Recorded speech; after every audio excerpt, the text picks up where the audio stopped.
নমস্কার বন্ধুরা, আমি চৈতালি গার্ডেনিং অ্যান্ড ক্রাফটিং চ্যানেলে আপনাদের স্বাগত। আপনারা কেমন আছেন সবাই? পুজোটা খুব ভালোই কাটিয়েছেন নিশ্চয়ই। আমিও খুব ভালো কাটিয়েছি, খুব আনন্দ করেছি। আজকে অনেক দিন পর আবার একটা ভিডিও করতে নিয়েছি। তার আগে আপনাদের বলি, পুজোর পর আমাদের এখন ওয়েদারটা চেঞ্জ হচ্ছে। এবার উত্তরে হাওয়া দেওয়া শুরু হবে, আর আপনারা খুব সাবধানে থাকবেন। এই সময় সর্দি জ্বর হতেই থাকে। তার জন্য যেটা করবেন, আমি বলি রোজ সকালে উঠে 2টো করে তুলসী পাতা আপনি খাবেন, বাড়ির সবাইকে খাওয়াবেন। দেখবেন তুলসী পাতার এত গুণ আছে যে আমাদের রোগ প্রতিরোধ ক্ষমতাটাকে একটু বাড়িয়ে দেয়। তাই বলবো তুলসী পাতা খাওয়াবেন। আজকে আমি যে গাছটা দেখাচ্ছি, এটা হলো একটা লিচু গাছের মাদার প্লান্ট। আর আমি যে ভিডিওটা করতে যাচ্ছি সেটা হলো লিচু গাছের এই মাদার প্লান্টটা থেকে আমি গুটি কলম। আমি এর আগে অনেকগুলো গুটি কলম করেছি, সেটা আপনাদের দেখাচ্ছি। এবং আমি সাকসেসও হয়েছি। এখানে দেখেন, একটা গুটি কলম এখানে করেছি, একটা শিকড় বেরিয়েছে, ভালোই শিকড় বেরিয়ে গেছে। এছাড়াও আমি এখানেও করেছি, এটা এখনো শিকড় বেরোয়নি। আর যেগুলো করেছি সেটা দেখাচ্ছি। তার আগে আমি বলি, এখনো পর্যন্ত আমার চ্যানেলটিকে যারা সাবস্ক্রাইব করেনি তারা অবশ্যই আমার চ্যানেলটিকে সাবস্ক্রাইব করবেন। আর আমার ভিডিওগুলোকে লাইক করবেন, অনেক অনেক শেয়ার করবেন। আর যেটা করবেন সেটা হলো বেল আইকনটা প্রেস করে দিলে আমার নতুন নতুন ভিডিও আপনারা দেখতে পারবেন। এখানে দেখুন আর একটা গুটি কলম, যেটা অনেক শিকড় বেরিয়ে গেছে। আমি এগুলো ডালটা কেটে এবার আস্তে আস্তে আমি একটা বসাবো পটে, সেটারও ভিডিও আমি পরে দেখাবো।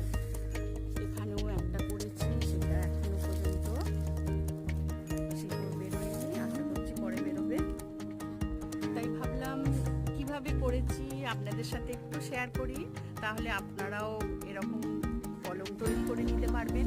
তাই আজকে আমি ভিডিওটা আপনাদের কাছে নিয়ে এসেছি। দেখুন আমি কিভাবে করি। এটা করতে গেলে যে যে জিনিসগুলো লাগবে দেখুন, আর কিভাবে করছি সেটা দেখুন।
এখানেই শেষ করছি। আপনাদের যদি ভালো লেগে থাকে অবশ্যই আমাকে জানাবেন আপনাদের মতামতটা।